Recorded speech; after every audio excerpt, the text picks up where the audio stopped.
Patricia Gras. Welcome to Passion Time. I'm here with Gloria Alcozer, an old friend. She's one of the few numeromancists in the world, and this is a very interesting practice. It's a very old traditional practice. I don't know exactly how you would call it, but it's so interesting that I asked her to tell us a little bit more about it and how it works. So welcome to Passion Time. Thank you for having me. And tell me, how did you get into numeromancy? I've been studying numeromancy since I was a child. Before I forget, though, I need to ask you, what is your passion and how are you living your passion? Because I know your passion is writing, but you're also a numeromancist. That's a really tricky question. I think that when I first began talking about numeromancy, it began in Spain. And it was something that was very close to me and to my family, and it was something that we really didn't want to share with anyone. It was the same thing with dreams. It was the same thing with just certain ritual, Catholic ritual type of practices that we had. And so we didn't think that the general public was ready for it, or just people in general. But numeromancy was always something that we would discuss in dreams within the family. If there was a child, like christening or births, we would decide what the name would be for the child so that he would be able to excel. He would be able to his surname would complement, his first name would complement his surname, and he would have better chances in career and life in general. And there was a situation in Spain that I had gone to have a coffee at a cafe, and there was a gentleman sitting across from me that was it was very obvious that he was upset emotionally, because you could see that he was crying while he was drinking his coffee, and he really touched me to the point that I walked over and I talked to him and I asked him if there was anything that I could do to help. When we sat down and we talked, I started to do the numbers for him. I said, "This is numeromancy. It's part of numerology. Numeromancy is the tree of numerology. There are different. You have gematria. You have." Who created it? Is it Eastern or Western? It's very much Eastern. The people generally now, because there wasn't that much knowledge about numeromancy. People in Judaism or you have Kabbalah. Yes. There are different codes inside the Bible within the Torah that mentions numeromancy. The numeromancy, and then you have in the Christian Bible, the St. James. Even in the St. James version, you have it in Book of Revelations when they talk about the Antichrist. The numerical value of the Antichrist is 666. Right. Then you have in Chinese. Religious beliefs, and in Buddhism they also use the practices. So the practices, it's different types of grids. But in Kabbalah it's really interesting because there's so many revelations of God's name. There's so many revelations. You can take a person's name and you could find out what your son's name is going to be, your future son, or your wife, or how you should practice religiously and from the Torah. The Egyptians used it as well, so they would select, if the child were to get sick, they would change the name so that it had a better survival. So I'm going to go back to, so it sounds like it's universal, but to the gentleman that you were trying to help in the coffee shop. I wanted to explain it better, and this is pretty much what I explained to him. And he sat there intently, just like you did, listening to what it was about, because sometimes when you're doing something like, people think that, oh, well, this is witchcraft. This is divination. Yeah, not at all. This is your level of consciousness and how you perceive communication and your consciousness. And as we sat down and we talked, I started to show him how his name has affected him and how his surname has affected him.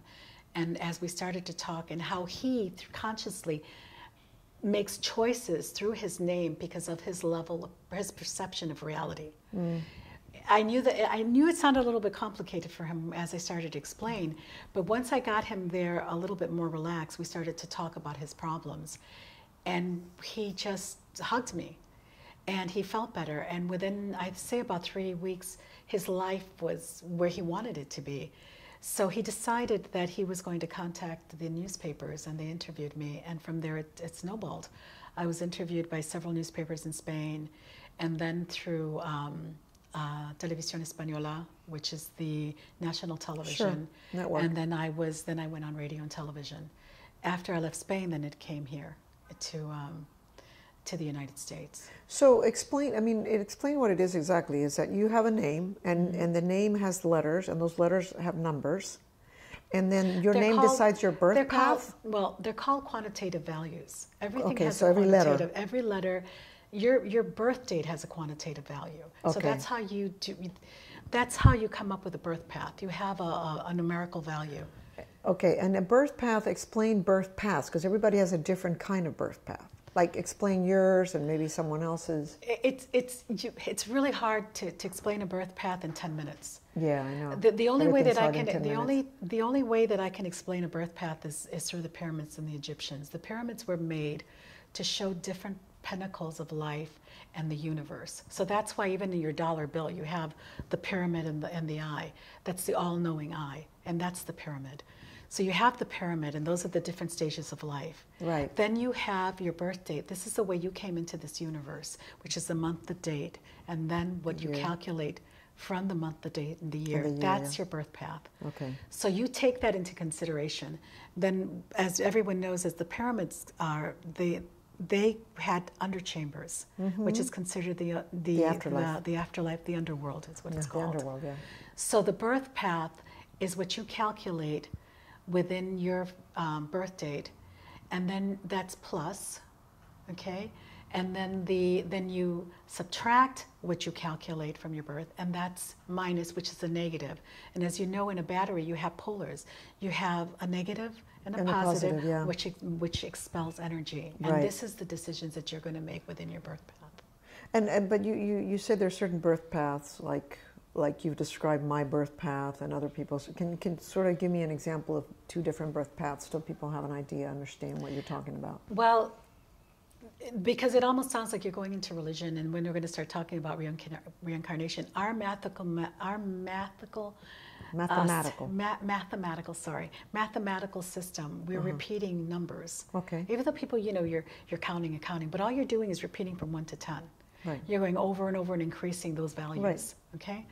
So what it is that on that basis, you follow a birth path from 1 to 9. Right. So a 1 would be innovative, because you want to be number 1. You want to be the leader. Okay. So that's 1. 2 would be in partnership, duality. Okay. That also represents generosity. Okay. 3 is the Trinity, and you see, even I've seen signs of the Trinity crucifixes even before Christ. Wow. Okay. So there was a great deal of spirituality that involves 3. 4 is housing, foundation. 5 is traveling. Water is represented by 5, which is used a lot in feng shui and within the Chinese culture. 6, which everybody's familiar is 666, which is supposed to represent the Antichrist. Okay. Is actually 6 represents man and earth. Okay. And the 9, well, I'm going to jump a little bit, but the 9 is representative of woman in the universe as well. So it's kind of like a contradiction, but if you see the 6 and the 9, it's man and woman together, which represents opposing forces. So even though you have a man and a woman together and they're opposing one another, you do have harmony, perfect harmony, because they are opposing forces. You have 7, spirituality, 8, which the Chinese believe is infinity and prosperity, and then you have 9. So each one lives when you have a birth path, which is 1, then you are to be a leader. Oh, you go on to these different values until you reach 9, which is finally you've lived all those reincarnated lives, and now you've reached nirvana. So if you're a 9, does that mean you've had many lives? Probably, yes. Okay, so you're an old soul. You're an old soul. Okay. How does numeromancy help cope with life? I mean, understand life better. Well, it does, because you understand why you act the way you do. And the birth path is, even though it's important, the most important numbers that you should calculate is your name. The name has an inherited trait, and the surname rather, and the name, the first name that you're given, has to balance with that inherited trait. If you choose a first name that doesn't balance with that inherited trait, you're going to be at odds with yourself. Okay. In other words, if you have, let's say, a name Smith, and that name Smith has a value of, let's say, a negative, or you have odd and even numbers. So if Smith, and I'm not going to calculate, and I'm not going to say that this is, of course not. But the Smith name might have an even number. Okay. So if the first name is an odd number, he's probably the person, if it's a male, is going to be in opposition with the family, and he's not going to get along. Okay. So you have to find an easy, better balance. And once you understand why you act the way you do, or why there was preconceived ideas of who you were going to be, and the parents opposed those, pushed those type of preconceived ideas, then you know why you became who you are and why maybe you weren't comfortable with who you are. Okay, okay. Now, if people are interested in numeromancy, what do you suggest they read? I know your daughter also wrote a book about this, right? Ah, she did. Yeah. Thank you for bringing that up. Yeah, yes, Lisa she did. wrote a book. Success Through Numbers. Success Through Numbers. So that's one of the books. And do you have any suggestions what people could read if they're interested in numeromancy? Research. Yeah, because you can Google it, right? You can and it's not that well known. Numerology is better known than numeromancy. And what is the difference between numerology and numeromancy? Because it doesn't explain a lot what I was just trying to explain. Right. It doesn't explain. Deeper. It's more profound. It's much more profound. And once you really get into numeromancy, you'll come to the discovery that there are so many different cultures and so many different parts of the world that have that type of theory, and they will help you go further inside Right, I understand. Okay, all right. Well, thank you so much, Gloria, for joining us and for sharing this new. What is it? It's called a tradition. Is it called a tradition, or is it called, what is it? Way of life, numeromancy. What is it? I wouldn't say tradition. No? Numeromancy is just a science of numbers. Science of numbers. So anyway, thank you so much for joining us, and thank you for joining us. And remember to subscribe to our channel right here, and we'll see you next time on Passion Time.